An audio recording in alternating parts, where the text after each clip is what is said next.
All right, everybody. It's been a while, but I'm back.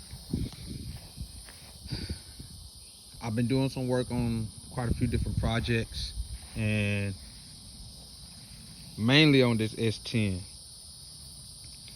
This video is mainly to talk about the Phytech EFI throttle body fuel injection. All right. I can't really say about other people, but what I'm going to say is about the experience that I had with it. I've installed it probably about 6 months ago. Okay. And now I'm ready to do a review on it. So this is basically a review on the Phytech. And out of the EFIs, the Phytech is the least expensive of the two. So with that being said, because it is the least expensive, you know, not saying that it's not a good EFI unit, but I do believe, this is just from my experience, because I've had the Sniper, I've installed a Terminator, I've done a Fast, and they seem to operate a little bit better, a little bit smoother than the than the Phytech. And I'm gonna get into you why. Okay? And I say that, that's one of my other babies right there. A lot of people gave me flack about this car right here. Alright? Because I had a 2007 Corvette, and I sold the Corvette to get this. This is my second one. I had one before. I took it to the dealership because I was in the process of moving. I didn't have my shop where I could work on my own stuff. I took it to the dealership to get the transmission, service, and they end up messing up my transmission. They flushed it instead of draining and filling like I told them to. And so at the end of the day, they bought the car from me and end up selling me a 2008 Tahoe. Now, and I say selling me because they bought my car from me, but at the time, that 2008 Tahoe was only like 4 or 5 years old, and I only had to pay a difference of $600 for the Tahoe. So I thought it was worth it. But now back to the EFI. This baby right here, this is one I put together. I'm so proud of this truck because where it is right now, you wouldn't believe that truck was on the flatbed on the way to the junkyard. It was on the way to the junkyard. And I stopped the guy. I say, hey, would you sell it to me instead of take it to the junkyard? He said yes. And he brought it to me. I paid him. And I started working on it. That has the 5.3. You've seen it in my other videos. But no, I'm gonna get back on it. I'm gonna get back on it in a minute. But that one, that has the Terminator EFI on a 5.3. And I had that system on there for about 7 years, and it's been flawless. And I do mean flawless. Has not given me a problem starting, hot start, cold start. It has not given me a problem anywhere. And I get roughly 23 miles to the gallon in that. All right, but back to this, the Phytech. It worked fine when I first initially started up. It did outstandingly well. But then after about I would say about a couple of weeks, I was driving, eased it in, but I was driving it to the store. We'd be in the store about 20-30 minutes, come back out. It bumped like it's trying to start, but it really would not start. And I'm like, okay, what the heck is going on? I was sit there cranking on to the point where it ran the battery down, get a jump. And after about the second or third try, it kicked off. All right, I come back home, I call Tech. We went through all kind of little parameter tests and everything. They say just you gotta play with it, And long story short, I had to do an IAC adjustments.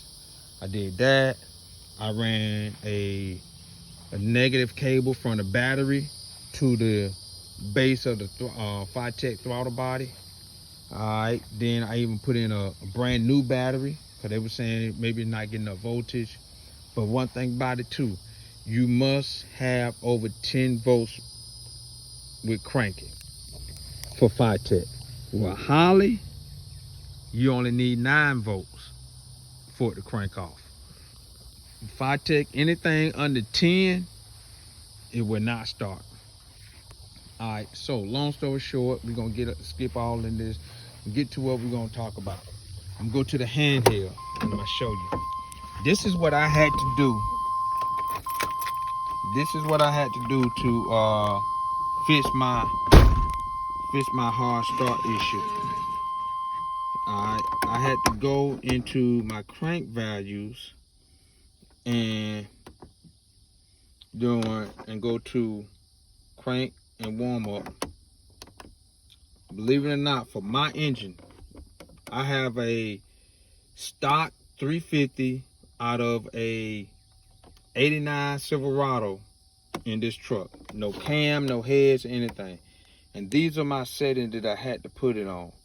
Had to put the prime fuel all the way up to max. And then I had to come down and put crank fuel at 170 to 59. Well, actually I put it at 60, but the computer dropped it down to 59.4. And then at 65, I had to put it on, I said 20, but it did it at 19.5. All right, and I also had to come up to the after start at 170, and I cranked it up to 40. So, but the computer dropped it down to 39.8. And then that after start is basically to get it, after it kicks over, you inject some fuel to keep it going. All right. So now, mind you, this is after months and months of going through. You see how it just started just then? It was a long pause, like it had to catch. Now, mind you, that's what I had to do after 4 or 5 months. About 4 months of just going through, and I finally got it dialed in. Believe it or not, like Monday, Tuesday this week. Like Monday or Tuesday this week, I got it dialed in. All right, and so that's why I'm making the video. If you buy a Tech, just know you're going to have to do a lot of tuning on it. It's gonna take a while to dial it in, and every engine is different. Everyone, cause the tech guys, I'm not gonna say that they don't know everything or just reading out of a book, but they gonna, before you call them, know how much your fuel pressure is, know how much voltage you have. Or that's the question they gonna ask you. And as soon as you give them you can't give them an answer, that's where they're gonna stop at. So the one that I dealt with was Rodney. Rodney was very patient. He was very patient. and he stayed on the line, and we went over a couple of things. He answered any question that I had to ask, and you know, some of the other techs, I had to tell you, you know, I had to let them know and say, look, I've been a mechanic for over 30 years. And, you know, I got quite a few different systems, and I did the fire tech truthfully because I had some people that got old classic and they want me to put a fuel injection system on it, and they asked me questions about the fire tech and I could not answer it because the system that I have ran before myself was the Holly. You know, the Holly, Fast. Those are the systems that I ran before. But this is not quite the finished product. I had my factory Corvette wheels from my C6 that I had, my 07. Now I'm gonna put them on here with the 19 by 10s in the back and 18 by 8s up front. And I went with a 2.5 inch spacer in the back and a 2-inch spacer up front. But with the 2-inch spacer, the front wheel, the Corvette wheels, kept hit the tie rod end. It was rubbing on the tie rod end. So I had to order some 3-inch spacers to go in the back, and I'm gonna take those 2.5s and put them up front. But long story short, you know, 2-inch drop in the front. Believe it or not, 2-inch drop in the back. Actually 2.5. I made a half plate. And I put a 2.5-inch drop in the back to give it just a little bit of rake, you know, leaning forward. And so there she is. If you got it, oh, that's my tow truck right there. That old girl has done me very well, very well. I've used that truck, that setup, to pull that truck from Texas. So and I got well over 250,000 miles, almost 300,000 miles on that truck, and it's been serving me very well. But that's where we are, you know. The fire tech. Do you buy it or you don't? It all depends. It all depends on, you know, if you don't mind doing the adjustments. When it's running, it runs beautifully. You know, besides the little popping on the D cell, I gotta finish dialing that in. But you know, when it's running, it runs good. The only problem I had out of it is the hot start issue, and you know, trying to call tech support. And when you call tech support, sometimes you're on the phone 30-40 minutes before somebody pick up the doggone phone. So you know, you waste a lot of time. And this is the Mean Street EFI, 600 horsepower Mean Street EFI. I am nowhere close to the horsepower, maxing out the horsepower range for this fire tech system. I am nowhere close. Now the plans are either I'm gonna do a 5.3, either this truck gonna end up getting a 5.3, or I'm gonna do heads and cam on that small block. You know, that's the game plan. But that's way down the line. That baby right there gonna get heads and cam first, and that one I'll probably go into the motor on that one